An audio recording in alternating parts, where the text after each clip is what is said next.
Hello guys, কি অবস্থা সবার? কেমন আছেন সবাই? আশা করি ভালো আছেন। আলহামদুলিল্লাহ, আল্লাহর অশেষ নেয়ামতে আমিও অনেক ভালো আছি। আজকে আপনাদের সাথে যেটা আলোচনা করব, অবশ্যই থাম্বনেল দেখে বুঝে গিয়েছেন কোন কোম্পানি নিয়ে আজকে আলোচনা করতে যাচ্ছি।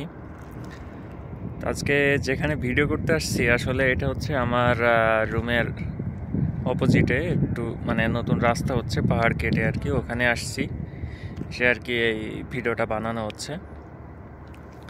তো চলুন বেশি দেরি না করে ভিডিওটা শুরু করা যাক। আজকে আলোচনা করব মূলত আল সাইদ ইন্টারন্যাশনাল কোম্পানি। তো এক ভাই কমেন্ট করছে আমাকে যে, আচ্ছা ভাইটার নাম বলি, তিনি হচ্ছে এমডি আসিফ মাহম। ভাই আমাকে লিখছে, ভাই আল সাইদ ইন্টারন্যাশনাল সার্ভিসেস কোম্পানি এটা কেমন হবে, একটু রিপ্লাই দিন। তো আমি ভাবলাম কমেন্টে রিপ্লাই না দিয়ে একটা ভিডিও করি এই কোম্পানিটা নিয়ে। ফুল ডিটেলসে ভিডিও করলে হবে কি, শুধু ওই ভাই না, আরও কোনো ভাইয়ের যদি এই কোম্পানিতে আসতে চান তাহলে আমার ভিডিওটা দেখলে অবশ্যই উপকৃত হবেন, এই জন্য ভিডিওটা বানানো। তো এই কোম্পানিটা আগেই বলে রাখি, এটা হচ্ছে সাপ্লাই কোম্পানি, ঠিক আছে? আচ্ছা, সাপ্লাই কোম্পানি শুনেই কেউ ঘাবড়ে যাবেন না, ভয় পাবেন না, ঠিক আছে? ফুল ডিটেলস শুনুন, শেষ পর্যন্ত দেখুন। সেই পুরো ভিডিওটা দেখলে হয়তো আপনাদের মতামত চেঞ্জ হয়ে যেতে পারে, সাপ্লাই ধারণাটা চেঞ্জ হয়ে যেতে পারে, বিশেষ করে এই কোম্পানির জন্য। তো এই কোম্পানিটা তৈরি হয়েছে 2014 সালে। তো এই কোম্পানিটা সাপ্লাই হলেও কিন্তু অনেক সুনাম আছে এই কোম্পানির। আমরা বাংলাদেশিরা অনেকেই সাপ্লাই মানেই খারাপ মনে করে ফেলি, কিন্তু মূলত এই কোম্পানিটা সাপ্লাই হিসাবেও কিছু কিছু ডিরেক্ট কোম্পানির থেকেও অনেক ভালো।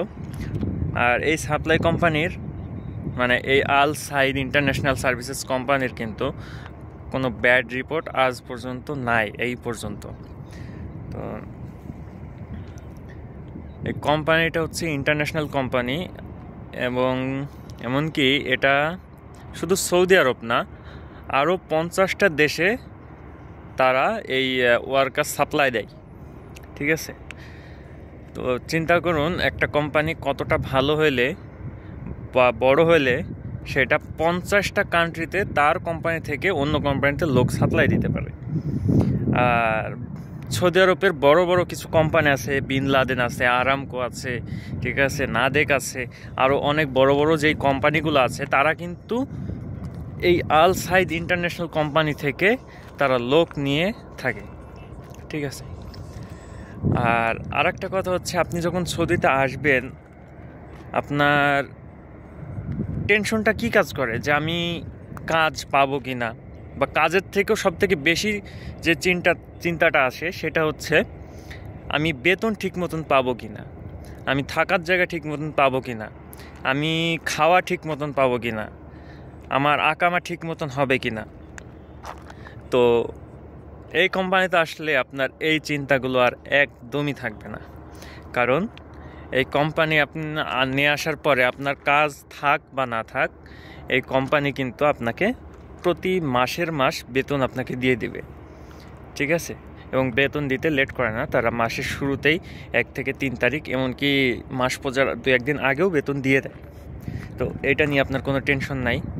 আর বেতনের বিষয়টা হচ্ছে, যেহেতু এটা সাপ্লাই কোম্পানি, তো আপনাকে যেই কোম্পানিতে কাজে পাঠাবে সেই কোম্পানির রুলস অনুযায়ী আপনি বেতন পাবেন, ঠিক আছে?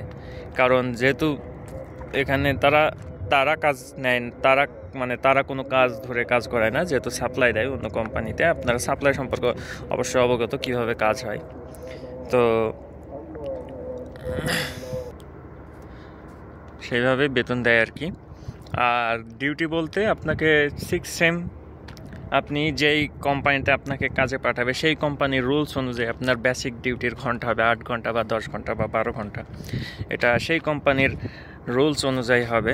এবং ছুটি যেই কোম্পানিতে পাঠাবে সেই কোম্পানির রুলস অনুযায়ী ছুটি পাবেন, তবে আপনি 2 বছর পর পর ছুটি পাবেন। আপ ডাউনের টিকিটও কোম্পানি দিয়ে দিবে, এবং আপনাকে যখন যাবেন কোম্পানির ছুটিতে 2 মাসের বেতন আর কি, যেটা বোনাস বলে থাকি আমরা, সেই বোনাসটা পাবেন যখন ছুটিতে যাবেন। আর সাপ্তাহিক ছুটি কোনো কোনো কোম্পানিতে শুক্রবারে ছুটি থাকে, কোনো কোনো কোম্পানিতে শুক্রবারেও ডিউটি থাকে। তবে আমার মনে হয় কি, যারা প্রবাসে আছি তারা ছুটির থেকে কাজটাকে বেশি প্রাধান্য দেয়, কারণ আমরা এখানে আসছি ইনকাম করতে। আর প্রবাসের একটা জিনিস কি, আপনার বেসিক ডিউটির থেকে আপনি যখন ওভারটাইমের ডিউটির কিন্তু ইনকামটা বেশি হয়। তো সেই কারণে মূলত আমরা ছুটির থেকে চাই যে আমাদের ফ্রাইডেতেও ডিউটি থাক, তাহলে কিছুটা হলেও আপনারা আর্থিকভাবে মানে বেশি স্যালারি পেয়ে যাবেন। ঠিক আছে, এই ছিল কোম্পানির ডিটেলস। এটা সাপ্লাই হলেও অনেক ভালো কোম্পানি। আমি অনেক রিসার্চ করছি, অনেক খোঁজ খবর নিয়েছি, খোঁজ নেওয়ার পরেই ভিডিওটা বানাচ্ছি।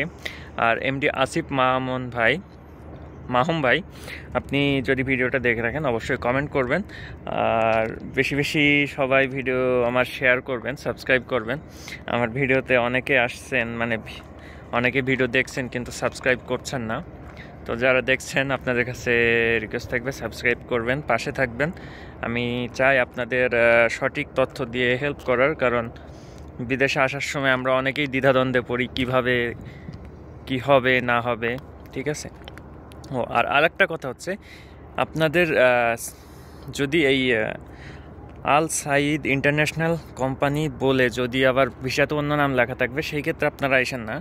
যদি এই আল সাইদ ইন্টারন্যাশনাল কোম্পানির নাম আপনাদের ভিসাতে লেখা থাকে তাহলে আসেন, আপনারা নিশ্চিন্তে চলে আসতে পারেন। এটা সাপ্লাই হলেও অনেক ভালো কোম্পানি। ঠিক আছে, আপনারা বেতন, থাকা, খাওয়া, ছুটি, 2 বছর পর পর আপ ডাউনের টিকিট সব কিছুই টাইম টু টাইম মিলে যাবে, কোনো কমতি পাবেন না। তো আশা করি ভিডিওটা দেখে ভালো লাগছে আপনাদের। তো আজকের ভিডিও এই পর্যন্তই। এদিকে রাতও হয়ে গেছে, আমি এখন রুমে ব্যাক করব। এই যে এই পিছনেই আমার রুম। ঠিক আছে, যে বিল্ডিংগুলো দেখা যাচ্ছে ওর ভিতরে আমার বিল্ডিং, ওখানেই থাকি।